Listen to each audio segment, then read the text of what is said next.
श्री शिवाय नमस्तुभ्यम दोस्तों। ओम नमः भगवते वासुदेवाय नमः। देखिए कैसे हैं आप सब। देखिए आज की जो ये वीडियो है ये आप सबके लिए बहुत ही खास होने वाली है, क्योंकि आज के दिन है एकादशी और इस एकादशी को परिवर्तनी एकादशी भी कहते हैं। देखिए एकादशी का जो दिन होता है वो भगवान विष्णु को अत्यधिक प्रिय होता है। तो एकादशी के दिन अगर हम कुछ उपाय कर लेते हैं तो हमारे जीवन से सभी जो कष्ट हैं, तकलीफ है, बाधा है, वो सभी दूर हो जाएगी और हमारे घर में सकारात्मक ऊर्जा का आह्वान होगा। देखिए हम अपनी वीडियो में आपको 3 उपाय बताएंगे जो हमें एकादशी के दिन जरूर करने चाहिए। देखिए एकादशी के दिन हम जो उपाय करते हैं उससे भगवान विष्णु प्रसन्न होते हैं और माता लक्ष्मी भी प्रसन्न होती है, जिससे हमारे घर में उनका स्थायी वास हो जाता है। देखिए पूज्य गुरु जी की कथा सुनकर समझकर समझाने का पूरा प्रयास करूंगी, इसलिए वीडियो को अंत तक जरूर देखना। और अगर आप भगवान शिव के और भगवान विष्णु के अनंत भक्त हैं तो चैनल को सब्सक्राइब जरूर करना। देखिए पूज्य गुरु जी ने अपनी कथाओं में जो उपाय बताए हैं उनमें से छांटकर ही सरल भाषा में आपको ये उपाय बताए गए हैं। चलिए चलते हैं हम पहले उपाय की ओर। पहला उपाय है वह मनोकामना पूर्ति के लिए गृह क्लेश। देखिए आपके घर में बहुत ज़्यादा क्लेश हो रहा है, बहुत ज़्यादा तकलीफ है, जीवन बहुत दुखमय व्यतीत हो रहा है, तो आज के दिन इस उपाय को आपको जरूर करना चाहिए। हमें लेना है देखिए 1 लोटा तांबे का, उसमें हमें जल भर लेना है अपने घर से। देखिए अगर आपके पास गंगा जल बहुत ज़्यादा है तो आप गंगा जल भी भर सकते हैं, नहीं तो हम 1 लोटा जल भर के उसमें 2-4 बूंद हम गंगा जल की डाल सकते हैं। देखिए उसके बाद में हमें लेना है एक बेलपत्र। बेलपत्र है वह कटा फटा नहीं होना चाहिए, बहुत ही साफ सुथरा बेलपत्र होना चाहिए। देखिए अगर आपके पास बेलपत्र नहीं है तो आप भगवान शिव के मंदिर में से भगवान शिव के शिवलिंग पर जो चढ़ा हुआ बेलपत्र है उसे भी धोकर दोबारा उपयोग में कर सकते हैं।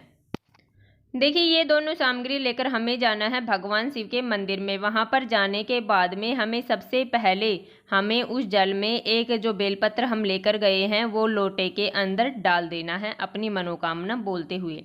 देखिए उसके बाद में उस 1 लोटे जल को हमें जो भगवान नंदी जी के पास जाना है और उसके खड़ा वाला जो पैर होता है वहाँ पर अपनी मनोकामना बोलते हुए वो 1 लोटा जल हमें वहाँ पर समर्पित कर देना है। देखिए ध्यान रखना है बेलपत्र लोटे में से नहीं निकालना है, बेलपत्र लोटे के अंदर ही रहने देना है।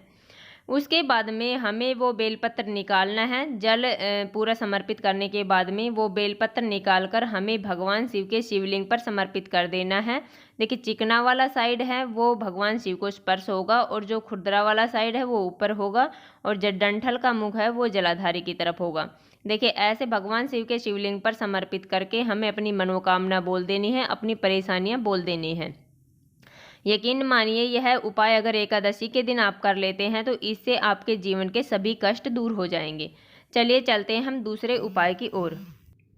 देखिए जो दूसरा उपाय है वह भी इच्छा पूर्ति के लिए है, बीमारियों के लिए है। अगर आपके घर में बहुत ज़्यादा बीमारियां हैं और आपके घर में पैसे रुक ही नहीं रहे हैं तो आज के दिन इस उपाय को आपको ज़रूर करना चाहिए।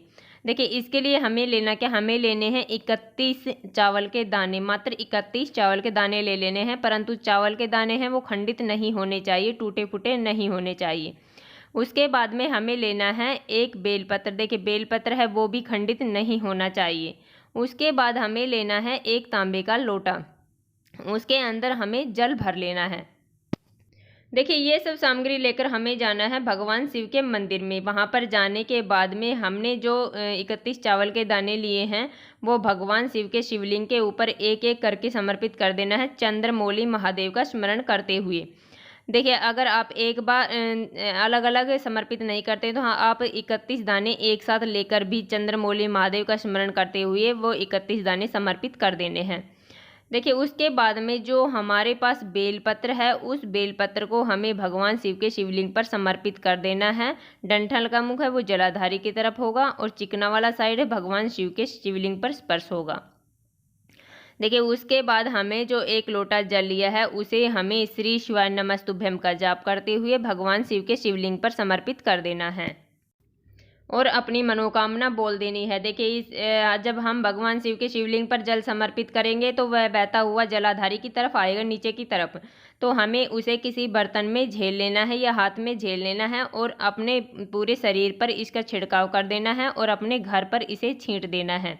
देखिए एकादशी के दिन अगर आप यह उपाय कर लेते हैं तो यह सर्वोत्तम उपाय होगा। इससे आपकी सभी कष्ट, सभी कठिनाइयाँ समाप्त हो जाएंगी।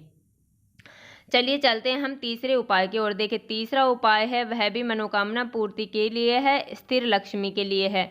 देखिए ऐसा माना जाता है एकादशी के दिन आंवले के वृक्ष में भगवान विष्णु के साक्षात वास होता है और उनकी जड़ में भगवान विष्णु शयन करते हैं।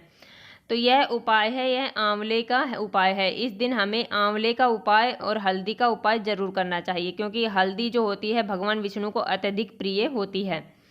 इसके लिए हमें लेना क्या है, हमें लेनी है थोड़ी सी हल्दी। देखिए आप अपने अंदाजे से हिसाब से ले सकते हैं, 2-4 चुटकी हल्दी आप ले लेंगे। उसके बाद में हमें लेना है 1 लोटा जल। देखिए लोटा है वो तांबे का लेंगे, जल हम अपने घर से ही भर कर ले जाएंगे और ये लेकर जाना है हमें आंवले के पेड़ के नीचे।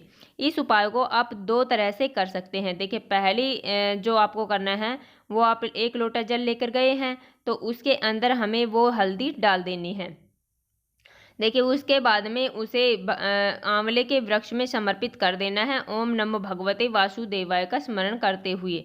पहला वाला उपाय तो ये हो गया। देखिए यह उपाय भी आप इस तरह भी कर सकते हैं और आप इस उपाय को दूसरी तरह भी कर सकते हैं।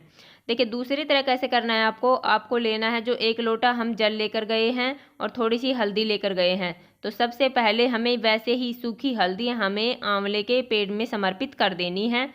देखिए ओम नमो भगवते वासुदेवाय का स्मरण करते हुए या हरि हर महादेव का स्मरण करते हुए वो 1 चुटकी हल्दी हमें आंवले की जड़ में समर्पित कर देनी है। उसके बाद में हमने जो 1 लोटा जल लिया है वो हमें समर्पित कर देना है ओम नमो भगवते वासुदेवाय का स्मरण करते हुए या फिर हरि हर महादेव का स्मरण करते हुए। देखिए यकीन मानिए इससे आपकी सभी इच्छा, सभी मनोकामना पूरी हो जाएंगी। और हल्दी के जो इसमें एक उपाय है और हमने 2 उपाय अपनी दूसरी वीडियो में बताए हैं जो हमने कल डाली थी, उसमें आपको 2 उपाय और मिल जाएंगे।